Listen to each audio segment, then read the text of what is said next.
saya Cornelia Kamali dari kelas 03 PKK Angkatan 2021. Pada video kali ini saya akan membahas analisis kasus, yaitu hilangnya makna kode etik profesi keguruan mata kuliah profesi keguruan sebagai tugas akhir mata kuliah tersebut yang diampu oleh Ibu dosen Dr. Anda Haja Syamsida MPD. Adapun topik pembahasan kali ini, yang pertama ada latar belakang, yang kedua ada permasalahan, yang ketiga ada teori-teori terkait, yang keempat ada estimasi solusi, dan yang kelima ada kesimpulan. Menjadi seorang guru bukanlah hal yang mudah, dibutuhkan banyak kesiapan dan kemampuan untuk dapat menyandang profesi tersebut. Seorang guru harus memiliki kemampuan, baik itu kemampuan dasar, kemampuan umum, bahkan kemampuan khusus. Setiap profesi mempunyai kode etik profesi dengan tujuan untuk menjunjung tinggi martabat profesi, menjaga dan memelihara kesejahteraan para anggota profesi, serta meningkatkan mutu profesi tersebut dan mutu organisasi profesi.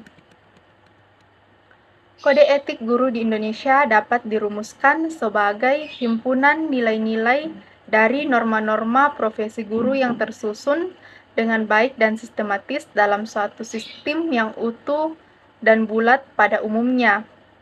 Karena kode etik adalah identitas moral dan merupakan sikap, tingkah laku, dan perbuatan.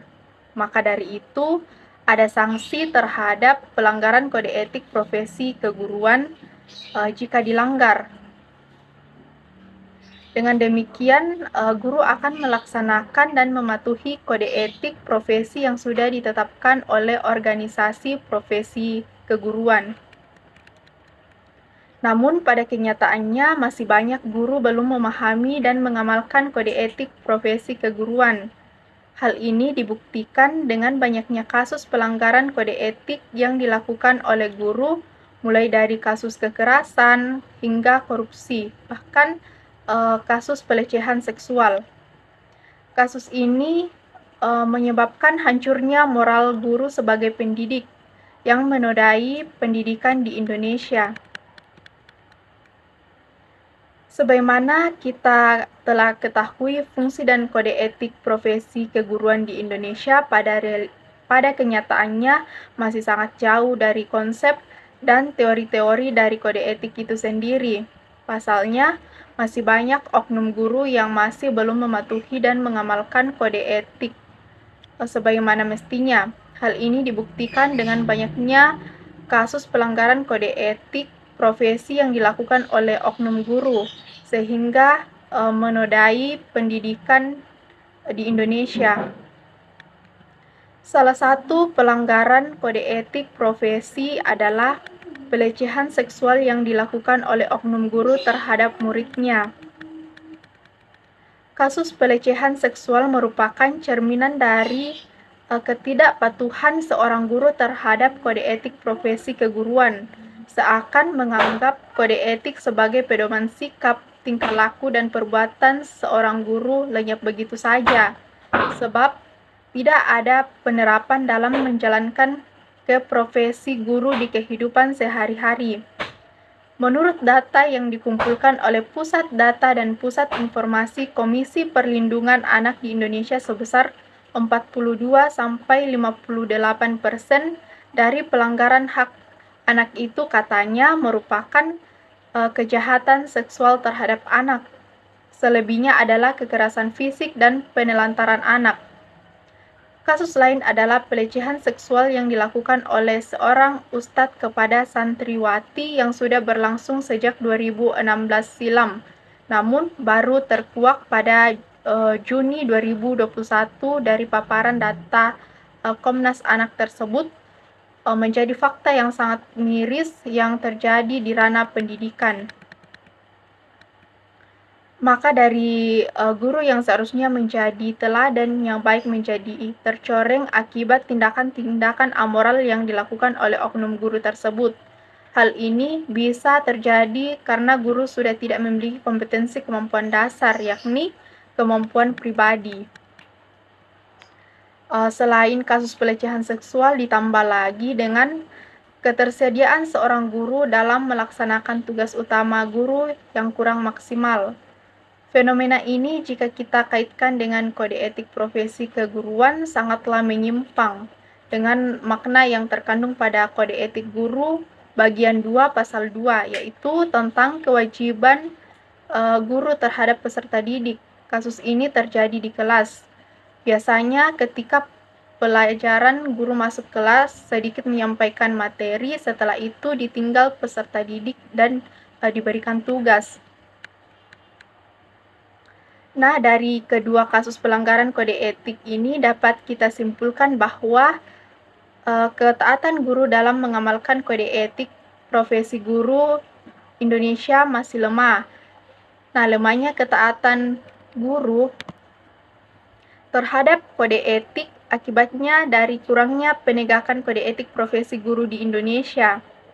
Sebenarnya, kasus pelanggaran kode etik yang dilakukan oleh guru dapat dihindari jika kode etik guru di Indonesia diinternalisasi dan ditegakkan PGRI sebagai salah satu organisasi profesi terbesar sebelum banyak menyentuh aspek penegakan kode etik profesi guru.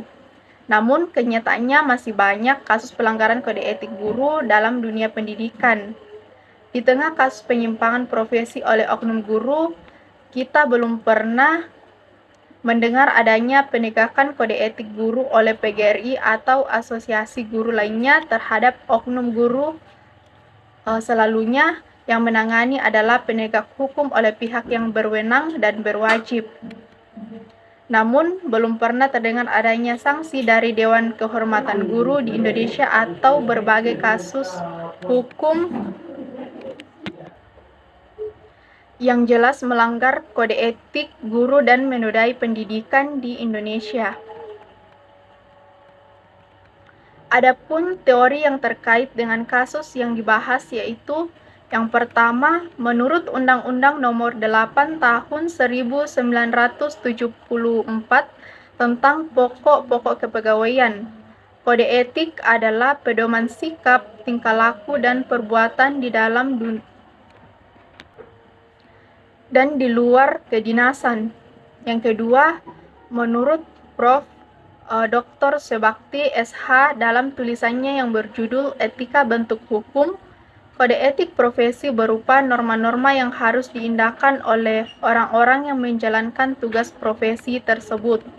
Dan yang ketiga, menurut Big and Blocker, mengemukakan 3 fungsi kode etik. Yang pertama, agar guru memiliki pedoman dan arah yang jelas dalam melaksanakan tugasnya, sehingga terhindar dari penyimpangan profesi. Yang kedua, agar guru bertanggung jawab pada profesinya.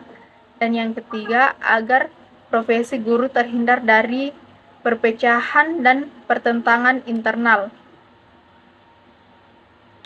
Adapun solusi dari permasalahan tadi, yang pertama, menindak tegas dan memberikan sanksi berat pada oknum guru yang melanggar. Dengan demikian, guru akan senantiasa akan mengamalkan dan melakukan kode etik profesi guru tersebut. Yang kedua, sebelum menjalankan atau sebelum menjadi seorang guru, seharusnya diberikan tes psikologis yang ketat agar mampu menghadapi setiap karakter peserta didik. Hal ini agar menguatkan kompetensi dasar, yakni kepribadian yang harus dimiliki oleh seorang guru. Yang ketiga, kontrol dan monitoring dari pemerintah. Hal ini sangat berperan dalam kasus pelanggaran kode etik oleh oknum guru. Dan yang terakhir, yang keempat, lebih pada menegakkan kode etik profesi keguruan yang dilaksanakan oleh PGRI atau organisasi profesi keguruan lainnya. Mungkin selama ini keikutsertaan PGRI dalam menegakkan kasus pelanggaran kode etik guru bisa dibilang masih kurang. Dari pemaparan materi dapat diambil kesimpulan bahwa kode etik profesi adalah bagian dari etika profesi dan lanjutan dari norma-norma yang lebih umum dan dirumuskan dalam etika profesi. Kode etik profesi keguruan terkandung pada Keputusan Kongres 21 PGRI tentang Kode Etik Guru di Indonesia. Namun, secara realita penerapan kode etik profesi keguruan menyimpang dari konsep karena masih banyak oknum guru yang masih belum mematuhi dan mengamalkan kode etik profesi sebagaimana mestinya.